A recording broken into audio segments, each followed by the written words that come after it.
آپ کو میں بتاؤں نبی کریم صلی اللہ تعالیٰ علیہ وسلم کے عظیم اخلاق کریمہ، بخاری شریف کی حدیث ہے، حضور مسجد نبوی میں تشریف فرما ہے۔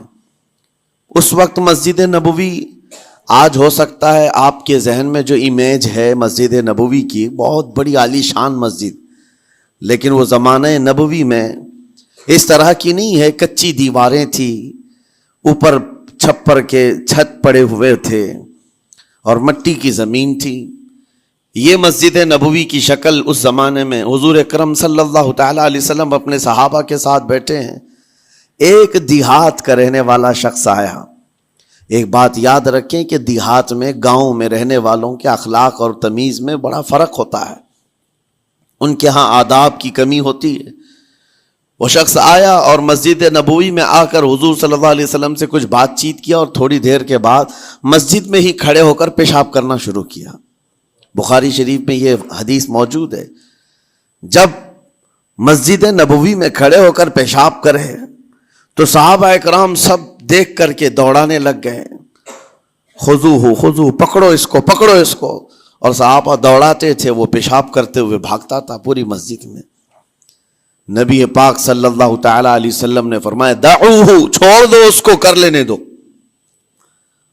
پیشاب کر رہا ہے مسجد میں، چھوڑ دو اس کو۔ جب وہ صحابہ اکرام حضور کا حکم سنتے ہیں، سب پیچھے ہٹ گئے۔ تھوڑی دیر کے بعد نبی کریم صلی اللہ تعالی علیہ وسلم نے صحابہ سے فرمایا پانی کے ڈول بھر کر کے لائے جائیں۔ صحابہ سے ہی منگوایا، پانی کے ڈول بھر کر کے لائے گا اور مسجد نبوی کے میدان میں فرش پر بہایا گیا اور صاف کیا گیا۔ اب وہ شخص نہایت ہی ڈرا سہما کھڑا تھا، میرے ساتھ کیا ہوگا پتہ نہیں، میں نے پیشاب کیا، اب مجھے یہ لوگ قتل کر ڈالیں۔ نبی کریم صلی اللہ تعالی علیہ وسلم نے قریب بلایا اور فرمایا، نہایت نرم گفتگو کے ساتھ حضور فرماتے ہیں یہ اللہ کا گھر ہے، یہاں پیشاب نہیں پیشانیاں رکھی جاتی ہیں۔ بس یہ جملہ ہے، بخاری شریف میں موجود ہے، یہاں عبادت کی جاتی ہے۔ اتنا کہہ کر رخصت ہو گئے، رخصت کر دیا۔ وہ دیہات سے آیا ہوا جو نوجوان تھا یا شخص تھا، باہر نکلتے ہی وہ کلمہ طیبہ پڑھ کر حضور کی غلامی میں شامل ہوا۔ میں نے وہ بلند عالی اخلاق نہیں دیکھے۔ نبی کریم صلی اللہ علیہ وسلم کے بارے میں قرآن کہتا ہے فَبِمَا رَحْمَةٍ مِّنَ اللَّهِ لِنْتَ لَهُمْ، اللہ کی رحمت سے آپ لوگوں کے لیے نرم ہیں، اس لیے لوگ آپ کے ارد گرد لگے ہوئے رہتے ہیں۔ وَلَوْ كُنْتَ فَظًّا غَلِيظَ الْقَلْبِ لَانْفَضُّوا مِنْ حَوْلِكَ، اے رسول اگر آپ سخت دل ہو جائیں تو پھر یہ سب چھٹ جائیں گے، آپ سے دور ہو جائیں گے۔ اس رسول کے لیے جب کہا گیا ہے کہ اگر آپ سخت ہو جائیں تو لوگ چھوڑ کر کے دور ہو جائیں گے، تو ہمارے اور آپ کے لیے کس قدر لہجے کی پابندی ضروری ہے۔ ہاں عزیزان گرام وقار، اپنی گفتگو، اپنے کلام، اپنی بات چیت سے آپ اپنے سلیقے بتاتے ہیں۔ گالی گلوچ کرتے ہوئے جن کی صبح شامیں ہوتی ہیں، ان کو دیکھ کر کے ہی پہچان میں آ جاتا ہے کس گھر سے یہ تعلق رکھتا ہے، کہاں ان کی تربیت ہوئی ہے، کس طرح ان کے آداب سکھائے گئے۔ اسی لیے میرے عزیزوں، بچوں کو آوارہ بھی نہ چھوڑ دینا کہ وہ اپنی زبان گلی کوچوں سے سیکھ کر کے جائیں۔ کل کو ہوگا یہ کہ اس کی زبان کی وجہ سے لوگ تمہیں تان و تشنیع کریں گے، اس کا باپ ایسا ہوگا اس لیے بچہ ایسا ہے، اس کی ماں اس طرح ہوگی اس لیے اس کی گفتگو ایسی ہے۔ کیونکہ موسٹلی زیادہ طور پر بچے اپنے ماں باپ کے اخلاق کو نقل کرتے ہیں، ٹرانسفر ہوتی چلی جاتی ہیں۔ ایک بار حضور اکرم صلی اللہ تعالی علیہ وسلم مسجد نبوی سے باہر نکل کر جا رہے ہیں۔ توجہ میرے عزیزوں، اخلاق کہاں دکھانے چاہیے اور ہماری بات چیت کے انداز ہمیں کہاں ہونا چاہیے، میں آپ کو بتاؤں۔ حضور تشریف لے کر جا رہے ہیں، صحابہ اکرام کھڑے تھے حضور کے اطراف۔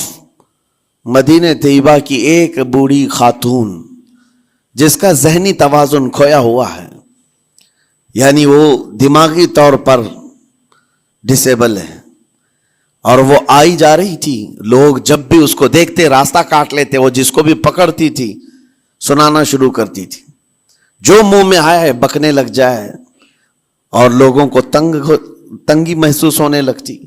صحابہ نے دیکھا کہ یہ عورت آ رہی ہے, حضور کی طرف آ رہی ہے. سب نے حضور صلی اللہ علیہ وسلم کو گھیر لیا, اس کا راستہ روکنے کے لیے. اب آئے گی, اور نبی کریم صلی اللہ علیہ وسلم کے پاس اگر زبان درازی کرنے لگ جائے, پاگل عورت ہے, اور بک بک کرنے لگ جائے, حضور پاک صلی اللہ علیہ وسلم کے ادب میں کہیں کمی نہ آ جائے. صحابہ کا یہ ہمیشہ اہتمام رہتا. حضور اکرم صلی اللہ علیہ وسلم نے دیکھا تو صحابہ سے کہا, ہٹ جاؤ, اس کو آنے دو, ہٹ جاؤ, اس کا راستہ چھوڑ دو. صحابہ نے کہا, یا رسول اللہ صلی اللہ علیہ وسلم, اس کا ذہنی توازن ٹھیک نہیں ہے, دماغی طور پر وہ عورت ٹھیک نہیں ہے. وہ آئے گی اور لمبی باتیں کرتی ہے, لا یعنی باتیں کرتی ہے, کہیں آپ کی شان پاک میں کوئی گستاخی نہ ہو جائے. صحابہ روک رہے تھے. حضور پاک صلی اللہ علیہ وسلم نے سختی سے فرمایا, ارشاد فرمایا, ہٹ جاؤ, اس کا راستہ چھوڑ دو. مجھے پتا ہے پورے مدینے میں اس کی کوئی نہیں سنتا, میں بھی نہ سنوں تو کس کو سنائے گی؟ اگر میں بھی نہ سنوں تو وہ کس کو سنائے گی؟ یہ میرے مصطفیٰ کریم صلی اللہ تعالی علیہ وسلم کے دربار عالی جاہ کی وہ بلند اخلاق کریمانہ کی ایک مثال ہے, جس کو خود میرے آقا نے فرمایا, بعثت لأتمم مکارم الاخلاق. عزیزان اکرام وقار, لوگوں کے آج حالات ایسے ہیں کہ اچھے لوگوں کے ساتھ اخلاق الگ دکھائے جاتے ہیں, چھوٹے لوگوں کے ساتھ اخلاق الگ دکھائے جاتے ہیں. سٹیٹس کا آدمی ہو تو اس کے ساتھ ملنے کے طریقے الگ ہیں, اور غریب کوئی آ جائے, فقیر کوئی آ جائے تو اس سے ملنے کا انداز الگ ہو جائے. یہ نہ ہو, یہ ہم سب کے لیے نصیحت ہے. اسی ممبئی کی سرزمین پر میں آپ کو بتاؤں, ایک ماہم شریف میں بزرگ حاجی صاحب ہوا کرتے تھے, آج سے تقریباً 10-12 سال پہلے کی. وہ کئی لوگوں سے ایک سوال کرتے تھے پکڑ پکڑ کر کے, کہ میرا ایک سوال ہے, آپ جواب دیں گے, میرا ایک سوال ہے. کئی علماء سے انہوں نے پوچھا, مجھ سے بھی انہوں نے, جب میں نیا تھا مصر سے پڑھ کر کے آیا تھا, میرے پاس آ کر کہا, کافی سالوں سے میرے ذہن میں ایک سوال ہوتا ہے, میں آپ سے بھی پوچھنا چاہتا ہوں. کہا بتائیے کیا ہے؟ کہا میں حضور سرکار مجاہد ملت رحمت اللہ علیہ کا مرید ہوں. علامہ حبیب الرحمن مجاہد ملت رئیس اعظم اڑیسہ, جن کے خدمات جلیلہ آج ہو سکتا ہے نئی جنریشن کو نہ معلوم ہو, ان کا لقب ہے مجاہد ملت, جنہوں نے سنیت کی بقا کے لیے اپنا تن من دھن سب قربان کیا تھا. وہ مجاہد ملت عظیم بزرگ ولی کامل ہے. یہ حاجی صاحب کہتے ہیں کہ میں ایک نارمل آدمی تھا, کڑیا تھا, یعنی گھر بنانے کا کام کرتا تھا. جب وہ ممبئی تشریف لاتے تو دوڑ کر کے ہر جگہ سے لوگ ملنے آتے, میں بھی گیا تھا, اور اس وقت میں جوان تھا. حضور مجاہد ملت رحمت اللہ علیہ کی بات وہ بتا رہے ہیں کہ لوگ لائن لگا کر کے مصافحہ کر رہے تھے, مل رہے تھے. جب مل رہے تھے تو پھر میرا نمبر آیا, میں ملنے کے لیے گیا. بزرگوں کے سب ہاتھ چومتے ہیں, یہ ہمارے سنیوں کے طور طریقے ہیں.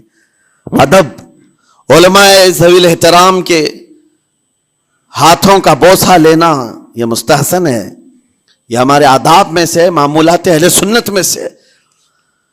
تو جب سب لوگ ان کے دست بوسی کر رہے تھے, ہاتھ چوم رہے تھے, میں بھی قریب گیا, اور جب میرا نمبر آیا میں ہاتھ چومنے کے لیے گیا تو انہوں نے میرا ہاتھ لے کر خود ہی چوم لیا. وہ بزرگ عالی جاہ ولی کامل جن کو دنیا مجاہد ملت کہتی ہے, میرا ہاتھ انہوں نے چوم لیا. اور میرے اندر ایسی پشیمانی تھی کہ میں کیا کروں سمجھ میں نہیں آیا.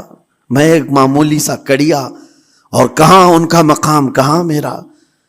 تو اس کے بعد وہ اس بے چینی میں رہتے تھے کہ ایسا کیوں کیا, ایسا کیوں کیا, کیونکہ پوچھنے کا موقع ہی نہیں ملا. ایک بزرگ تھے, انہی کے خلیفہ تھے حضور مجاہد ملت کے, انہوں نے اس کا جواب دیا. میرے عزیزو کیا بہترین جواب تھا. حضرت مجاہد ملت رحمت اللہ تعالی علیہ یہ چاہتے تھے کہ ہزاروں لوگ ہماری تعظیم کرتے ہیں تو کہیں ہمارے دماغ میں بادشاہت کا خیال نہ آئے, ہم غریب اور فقیر کا ہاتھ چوم کر اپنے نفس کی مخالفت بھی کرتے ہیں. اخلاق کریمانہ دکھانے کے لیے سٹیٹس والوں کے ساتھ ہی نہیں, غربا فقراء کے ساتھ بھی وہ اخلاق ہوں. نبی کریم صلی اللہ تعالی علیہ وسلم کے وہ آداب آج اگر آپ اپنا لیں، بہت ساری کڑوی چیزیں ویسی ہی ختم ہو جائیں. آج ممبئی کی سرزمین پر سب سے بڑا یہ چیلنج ہے بات کرنے میں. نوجوانوں کے تو آج پارے چڑھے ہوئے ہوتے ہیں، ان سے کوئی بھی بات کر لے، جس تیور میں یہ بات کرتے ہیں ایسا لگتا ہے کہ ابھی لڑائی ہو جائے گی، ابھی جھگڑا ہو جائے گا. اس کی عادت سی بن گئی ہے. آپ کو پتا ہے فرمایا گیا عربی کا قول ہے جراحت السنان لها التیام ولا یلتام ما جرح اللسان. تلوار سے، چاقو سے دیا ہوا زخم سوکھ سکتا ہے، زبان سے دیا ہوا زخم کبھی نہیں سوکھتا. زبان سے دیا ہوا زخم نہیں سوکھتا. بولنے سے پہلے 1000 بار اس بات کو خیال ہونا چاہیے کہ میں جس کو بول رہا ہوں کہیں اس کا دل چھلنی تو نہیں ہو جائے. میری زبان یہ ہوتی 50 گرام کی چھوٹی زبان ہے، لیکن بڑے بڑے لوگوں کے کلیجے چیر کر رکھتی ہے، بڑے بڑے لوگوں کے دلوں میں سوراخ کر کے رکھتی ہے، زخمی کر کے رکھتی ہے اس کا استعمال. اسی لیے روایت میں ملتا ہے کہ جب انسان صبح کرتا ہے تو سارے اعضاء، ہاتھ پیر آنکھ کان ناک، سارے اعضاء سب سے پہلے زبان سے یہ عرض کرتے ہیں، اس کی پناہ مانگتے ہیں، کہتے ہیں آج تو صحیح سلامت رہے گی تو ہم سب صحیح سلامت رہیں گے، اور اگر تو پھسل گئی تو عذاب ہم پر بھی ہوگا. زبان بولتی ہے، مار کسی اور کو پڑتی ہے. کوئی زبان کو مارتا نہیں ہے، گالی زبان دیتی ہے، لیکن مار کبھی پیٹھ پہ پڑتی ہے، سر پہ پڑتی ہے، ہر جگہ پڑتی ہے. تو یہ زبان نبی کریم صلی اللہ تعالی علیہ وسلم نے ارشاد فرمایا من یضمن لی ما بین لحیتیہ وما بین، حضور پاک صلی اللہ تعالی علیہ وسلم فرماتے ہیں جس نے 2 چیزوں کی ضمانت مجھے دے دی، حفاظت کی، میں اسے اضمن لہ الجنہ، میں اس کو جنت میں لے جانے کی ضمانت دیتا ہوں. 2 چیزیں کیا ہیں؟ حضور فرماتے ہیں 1-2 جبڑوں کے بیچ میں جو موجود زبان ہے اس کی حفاظت کر لے، اور 2 رانوں کے بیچ میں جو شرمگاہ اس کی حفاظت کر لے. یہ 2 چیزیں جس نے بچا لیا میں اس کو جنت میں لے جانے کی ذمہ داری دیتا ہوں، ضمانت دیتا ہوں. اس کا کتنا بڑا کردار ہے، یہ زبان کا کتنا بڑا کردار ہے. اور حضور نے ایک بار پکڑ کر کے فرمایا تھا، زبان کو پکڑ کر کے کہا تھا یہ وہ زبان ہے جو انسان کو جنت میں بھی لے جاتی ہے اور دوزخ میں بھی لے جاتی. کلمہ کس سے پڑھتے ہیں آپ؟ لا الہ الا اللہ، زبان ہی سے تو پڑھتے ہیں، اسی کلمے نے آپ کو جنت تک پہنچایا. اور کافر جو کفر کرتا ہے وہ بھی زبان سے ہی کرتا ہے، اور زبان اسے ہمیشہ کی دوزخ میں لے جاتی ہے. اس زبان کو چلانے سے پہلے 1000 بار سوچ لیں کہ آج لہجوں کی سختیاں بڑھتی چلی گئیں. اور آپ کو پتا ہے قرآن پاک میں رب تعالیٰ نے یہ فرمایا وَلَا تَقُلْ لَهُمَا اُفٍّ وَلَا تَنْهَرْهُمَا، والدین کے بارے میں بچوں کو کیا کہا گیا؟ ان کو اف تک نہ کہو. لیکن زبان جب کھلتی ہے نا، ماں باپ کے خلاف نوجوانوں کو ہم نے دیکھا ہے گالی گلوچ کرتے ہوئے اور اتنی بری باتیں کہتے ہوئے، معاذ اللہ. عزیزان گرامی وقار، حضور نے تو یہ فرمایا جس نے پلٹ کر کے اپنے ماں اور باپ کو سخت لہجے میں بات کیا یا ان کی نافرمانی کی، حضور فرماتے میرا دل چاہتا ہے کہ اس کے گھر کو آگ لگا دوں، آگ لگا دوں. اس لیے اس بات کو ہمیشہ یاد رکھیں، تمہارے لہجے کی سختیاں کسی کو زخمی کر دیں تو آخرت خراب ہو جائے گی، آخرت خراب ہو جائے گی. حضرت علقمہ رضی اللہ تعالیٰ عنہ حضور کے صحابی ہیں، حضور صلی اللہ علیہ وسلم کے صحابی ہیں. آخری وقت آ گیا تھا لیکن زبان نہیں کھلتی تھی. حضور پاک صلی اللہ علیہ وسلم کے پاس سفارش لائی گئی کہ آپ کے وہ ساتھی ہیں انتقال کر رہے ہیں لیکن زبان پر کلمہ بھی نہیں آتا. حضور تشریف لائے، دیکھا، پوچھا گھر میں ان کے کون کون ہے؟ کہا بیوی ہے اور ماں ہے. ماں کو بلایا اور کہا علقمہ کے بارے میں کیا کہتی ہو، کیسا تھا؟ کہا بہت اچھا، پرہیزگار، عبادت گزار، ساری نیکوکاریاں اس کے اندر ہیں. تو پھر حضور نے پوچھا اچھا یہ بہت نیک تھا، تم بھی اس سے راضی ہو کہ نہیں ہو؟ ماں نے کہا میں نہیں راضی ہوں، میں راضی نہیں ہوں. کہا کیوں، وجہ کیا ہے؟ کہا یا رسول اللہ میرا اکلوتا بیٹا، میرا تنہا بیٹا تھا، بڑی محبتوں کے ساتھ اس کو پالا تھا، اور جب میں نے اس کی شادی کی اپنی بیوی کو لایا، اور جب بیوی گھر پر آ گئی تو میری بات کو ہلکے میں لیتا، اپنی بیوی کی بات کو فوقیت دیتا، ترجیح دیتا. اور اس وقت غالباً یہ باتیں تھی کہ زبان سے کوئی کلمہ ان کے نکلا ہوگا جو بیوی کی حمایت میں تھی. ماں کو تکلیف پہنچ گئی. کہا میرا دل گوارا نہیں کرتا، میں اس سے راضی نہیں ہوں. باقی وہ بہت نیک بندہ ہے، بہت اچھا ہے. حضور نے فرمایا دیکھو زندگی کے آخری پڑاؤ پر آ چکا ہے، روح نکلنے کو ہے، معاف کر دو. وہ بھی صحابیہ تھی. انہوں نے کہا آقا آپ کا حکم ہے یا مشورہ ہے؟ اگر حکم ہے تو پھر ماننا ہے. حضور نے فرمایا نہیں، حکم نہیں، مشورہ ہے. کہا مشورہ ہے تو پھر دل نہیں چاہتا، دل نہیں چاہتا. حضور نے فرمایا صحابہ سے کہ لکڑیاں جمع کرو، آگ لگاؤ اور انہیں اٹھاؤ، آگ میں ڈال دو. آگ دہکائی گئی تو ماں کی ظاہر سی بات ہے ممتا بے چین ہو گئی. کہا ان کو میرے سامنے آگ میں ڈالیں گے؟ کہا ہاں، اس سے بہتر ہے کہ وہاں جلے گا، یہاں جلے.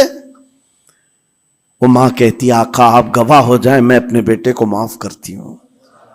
ادھر معاف کیا، ان کی زبان پر کلمہ طیبہ جاری ہوا.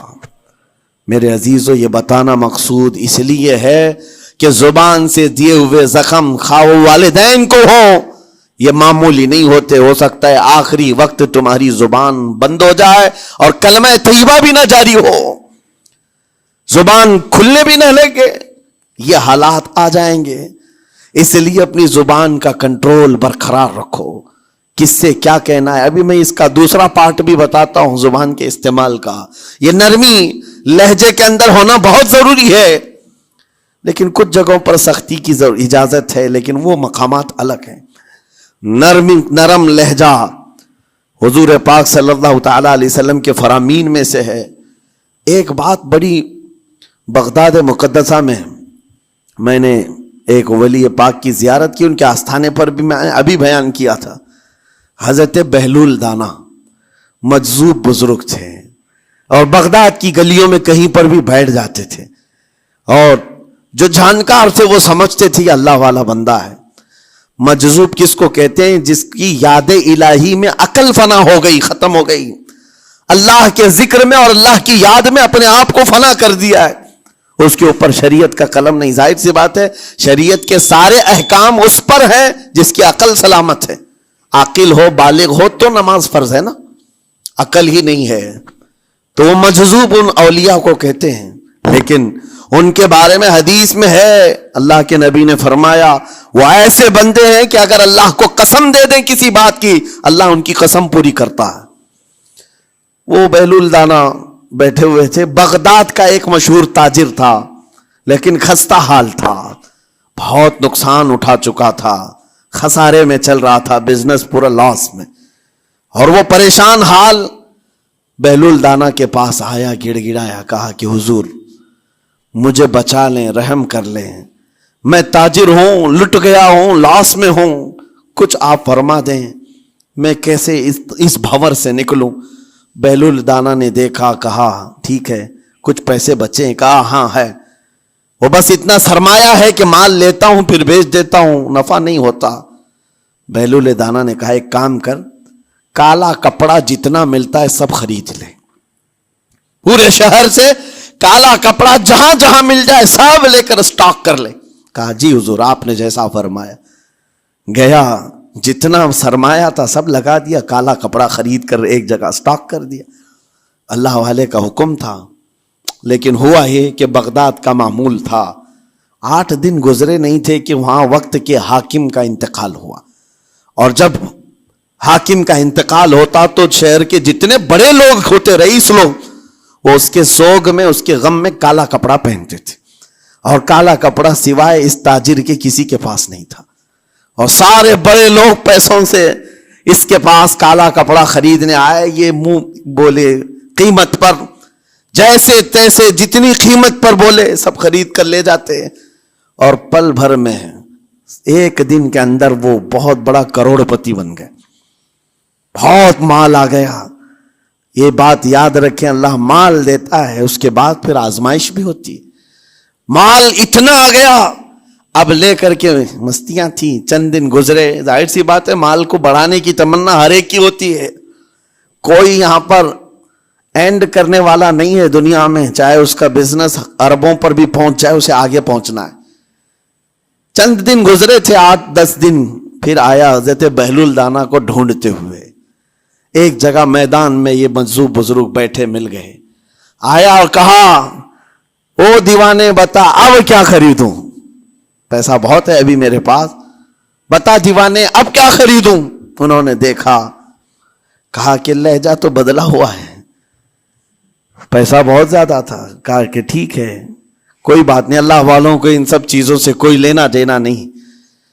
آپ نے کہا مال جتنا ہے تیرے پاس سب لے کر کے خربوز خرید لے، تربوز خرید لے، جس کو کلنگڑ کہتے ہیں، تربوز پورے خرید لے. اس نے کروڑوں کی جائیداد پورے تربوزوں میں لگا تھی، سب تربوز خرید کر سٹاک کر دیا ایک جگہ. اور اس کے گمان میں یہی تھا کہ چند دن گزریں گے، کوئی ایسا ہی حادثہ ہوگا جب تربوز منہ مانگی قیمت پہ لوگ خریدیں گے اور میں بیچوں گا.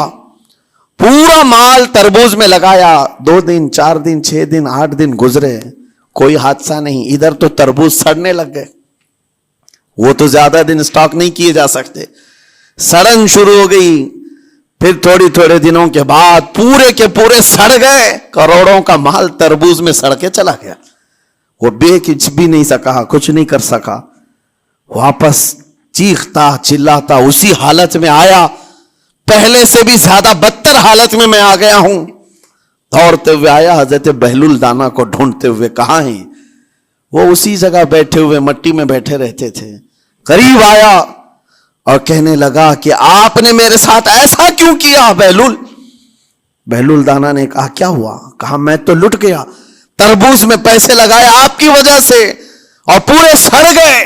بہلول دانا نے کہا میں نے تو کچھ نہیں کیا، پہلے تو تجھے نفع ملا تھا وہ تیرے لہجے کی وجہ سے، اب خسارہ ہوا ہے تیرے لہجے کی وجہ سے. پہلے جو آیا تھا بات کرنے کے لیے اس وقت تیری تمیز الگ تھی، تیری تہذیب الگ تھی، اخلاق الگ تھی. گڑ گڑا کر کہا تھا کہ میں لٹ گیا ہوں آپ رحم کر دیں. دوسری بار آ کر کے کیا کہا؟ او دیوانے بتا کیا خریدوں؟ لہجہ بدل گیا تو پوری حیثیت بدل گئی. زبان ہماری اونچائی پر بھی لے جاتی ہے اور نیچے بھی لے آتی ہے. اس بات کو ہمیشہ ملحوظ رکھیں کہ اس زبان سے بہت سارے لوگ نفع بھی اٹھاتے ہیں، بہت سارے لوگوں کو نقصان بھی ہوتا ہے. لیکن ساتھ میں یہ بات بھی عرض کروں، نرم گفتگو کرنے کا عادی ہر ایک کو ہونا چاہیے. نرم گفتگو کرنے کا عادی ہر ایک کو ہونا چاہیے، اس کی نیکیوں کی علامت ہے، اس کے اخلاق کی علامت ہے. لیکن ساتھ میں امام شافعی رحمت اللہ تعالی علیہ نے یہ بھی فرمایا، چاہے جتنی بھی نرم طبیعت ہو انسان کی، اللہ اور اس کے رسول کے لیے غیرت ہونی چاہیے. اللہ اس کے رسول کے خلاف بات سنے تو پھر نرم لہجے کا استعمال نہ کرے، پھر وہ بزدلی کہلائے گی، وہ بزدلی کہلائے گی. آج میں ایک بات یہ بھی بتا دوں، بہت سارے لوگ یہ سمجھتے بھی ہیں. ابھی چند دن قبل میں ماررہ متحرہ میں بیان کیا اخلاق کے، اولیاء اکرام کے مذہب و مسلک پر، اور پچھلے 15 سالوں سے میں نے بہت سارے خطابات کیے ہیں اخلاق پر، معاشرے کی برائیوں پر. لیکن ابھی چونکہ چند دنوں میں جلسے پروگرام بہت سارے ہو گئے اور عظمت ناموں سے رسالت پر زیادہ گفتگو ہونے لگی، تو لوگوں میں ایک امیج الگ بیٹھی ہوئی ہے. اور ابھی ہم نے اخلاق حسنہ پر گفتگو کیا کی. 8 دن پہلے ایک بزرگ نے مجھ سے پوچھا ایسی بھی تقریر کرتے ہیں آپ ایسی بھی تقریر کرتے ہیں، یعنی نرم گفتگو بھی کرتے ہیں؟ مطلب یہ ہے کہ ہماری امیج ایسی بنا کر رکھیں کہ ہم ہر وقت چلاتے ہی رہتے ہیں، ہر وقت للکارتے ہی رہتے ہیں. میرے عزیزوں میں یہاں پیغام دینا چاہتا ہوں، ہم قرآن کے اس آیت پر عمل کرنا چاہتے ہیں جو مولا نے فرمایا اشداء علی الکفار رحماء بینہم. مومنین کی شان ہے، صحابہ کی شان ہے، وہ کافروں پر سخت ہوا کرتے ہیں اور مومنوں کے لیے نرم دل ہوا کرتے ہیں. زبان کی نرمی ایمان والوں کے لیے ہے، زبان کی نرمی محبت مصطفیٰ کے لیے ہے، عاشقان مصطفیٰ کے لیے ہے. ساتھ میں زبان کی سختی کفار و مشرکین کے لیے ہے، گستاخان رسول کے لیے ہے. اور اگر یہ چیز نہیں آئی تو پھر آپ سمجھ لیں نیک اس وقت نہیں کہلائے گا آدمی. بعض لوگوں کو ایسا لگتا ہے نرم بات کرنا چاہیے, نرم گفتگو, بالکل صحیح ہے, یہ اخلاق ہے.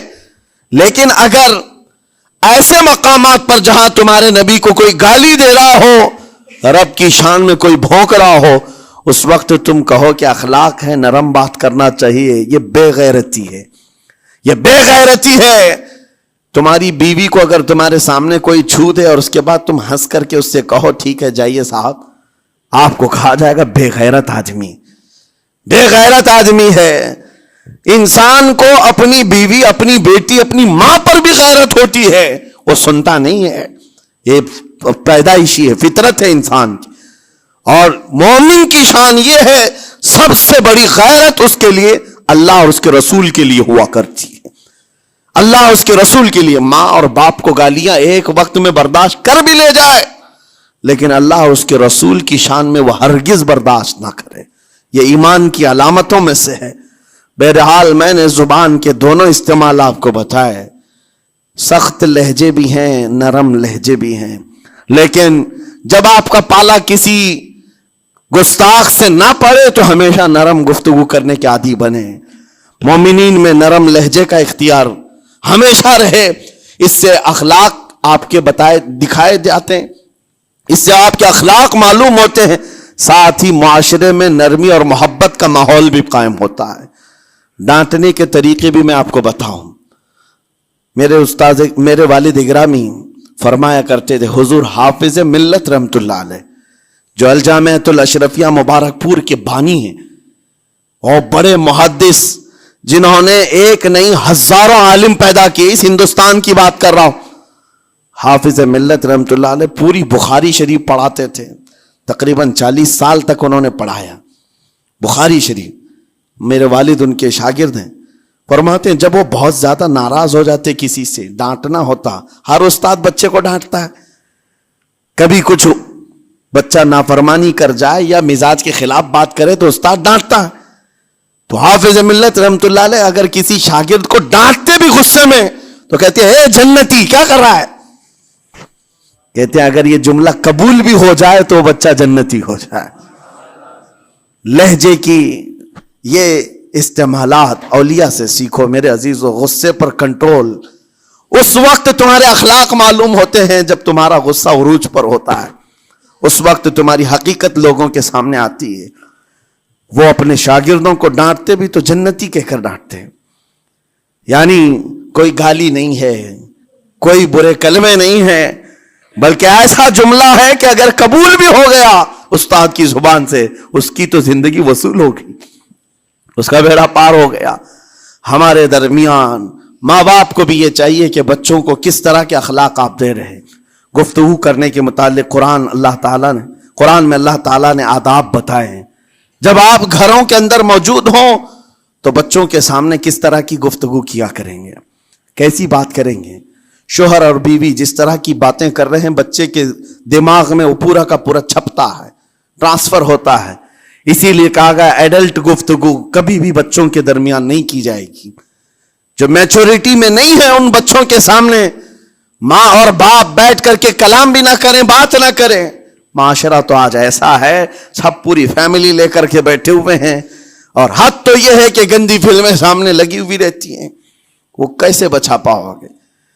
4 سال 5 سال کے بچے کے اندر بھی وہ گفتگو, وہ مکالمات, ایک دوسرے سے بات کرنے کی تمیزیں, وہ سب وہاں سے سیکھتا آ رہا ہے. گھروں کے اندر ماحول کو تبدیل کرنے کے لیے آپ کی اپنی زبان پر کنٹرول اور اپنے بچوں کی تربیت اور ان کی زبان پر کنٹرول بہت ضروری ہے. پھر دیکھنا آپ یہ معاشرہ پیدا کر کے کل کو آپ کا بچہ نکلے گا, اس کی تمیز, اس کے اخلاق پر ہر کوئی اش اش کرے گا. چند دنوں کی محنت ہے آپ کی, لیکن بچے جب سلیقے کے ساتھ گفتگو کریں تو لوگوں کا دل جیت لیا کرتے ہیں. بات کرنے کے آداب ایسے ہیں کہ لوگ دل جیت لیا کرتے ہیں. یہ میرے استاد گرامی مصر کے رہنے والے تھے. جب خطابت ہمیں سکھا رہے تھے گفتگو کرنے کے آداب, تقریر کرنے کے آداب, تو ایک امام غزالی کا قول تھا کلم الناس علی قدر عقولہم, لوگوں سے ان کی عقل کے مطابق بات کرو.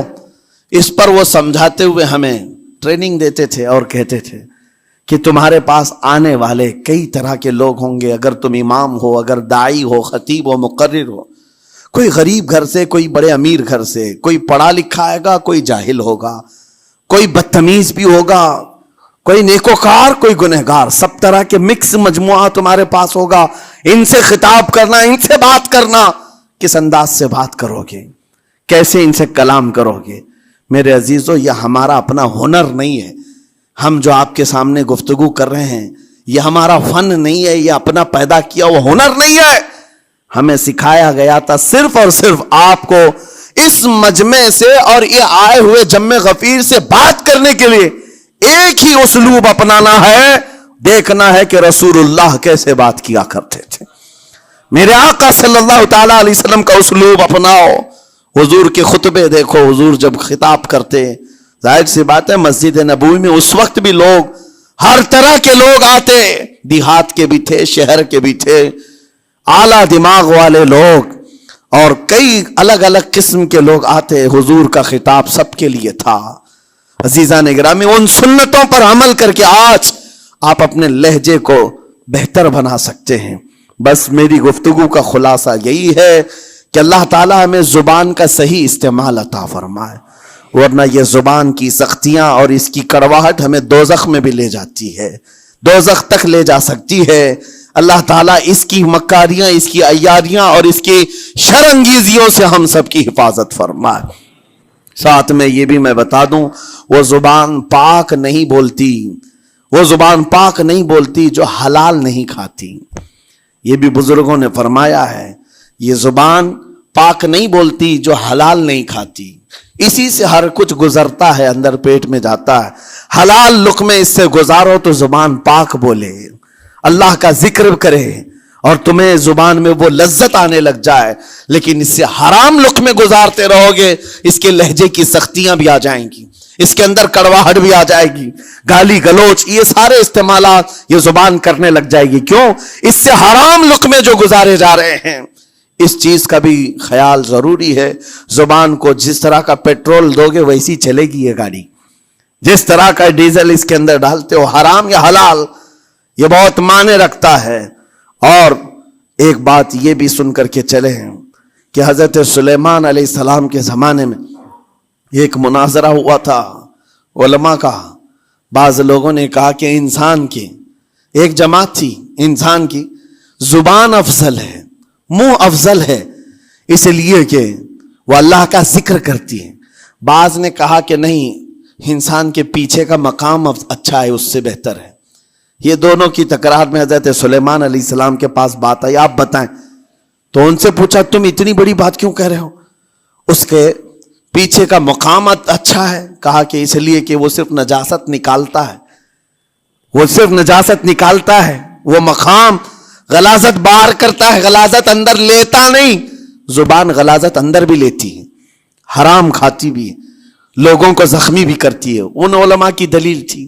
تب آپ نے فرمایا بات ٹھیک ہے، جس انسان کا زبان پر کنٹرول نہیں، حرام کھاتا ہو اور بد کلامی کرتا ہو، گالی گلوچ ساری چیزیں کرتا ہو، آپ نے فرمایا اس سے بہتر اس کا پیچھے کا مقام ہے.